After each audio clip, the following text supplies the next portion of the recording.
Do you think that it's the look in his eyes? Because I've got to tell you that when I was married to Ron, I saw Ron really angry and really mad at times, and it showed in his eyes. And when Ron died, I really thought that I'd never see that look again until I met Roy. And I told him that. I said that, you know, I never thought I'd ever see the look of the devil in a man's eyes like I did with Ron. And he said, "That's the nicest thing anyone's ever said to me." Crazy. Ashley went out with Roy for over a year, and I'd say she knows him as well as any woman could.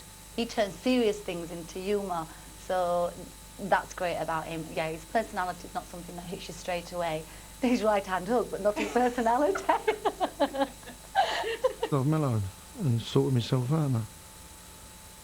I've got everything going now. I've got some property and I get my rents. You know, I'm successfully business successful. All I want to do is go on holiday. It's just trying to find a nice young lady now. So if anybody's out there. Is he as fit? Is he physically fit? And He's as good in bed as he is fighting. that's bloody good. And he's the best.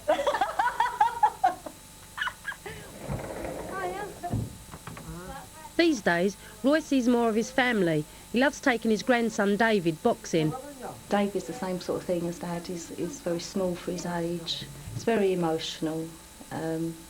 He gets bullied, the same sort of thing as Dad. And I think that Dad, yeah, he tries to help him, trying to be that Dad that he never had, I suppose. He's a shy kid. He gets bullied at school. It's the same as I've done, and I went boxing, and it brought me loads of confidence, and he's going to do the same again. And you can see a lot of himself in David. Dad just didn't have a dad. Once he lost his dad, that's when he went on the wonk.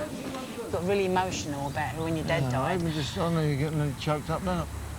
I was only little. I remember running down the stairs and my mum saying, "I want to start again."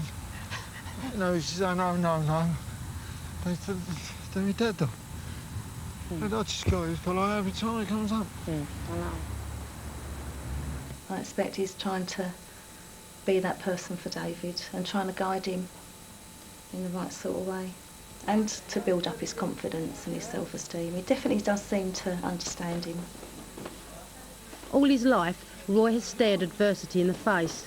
They say you can never beat the system, but the system never broke Roy, not even Broadmoor. I know they done terrible things to you. And was it all worth it, Roy? You was there. Yeah, You lost so much. But it was just to build up a circumstance, you know, you can't change it, you know. I was rebellious against the system. I mean, they sent me, you know, 21 different prisons because I couldn't fall into the run of those prisoners should be. I was just, what do they call it, a troublemaker.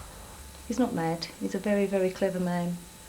He's not mad at all. He'd make a brilliant policeman if he wasn't a criminal, I'm telling you.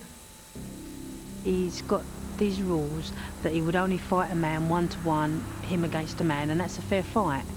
And that's Roy's business. I can't say I take my hat off to Roy. I just think that he's a very strong man, and I know his reputation, and I know exactly what he's all about. But he's not a bad criminal, if there is such a thing.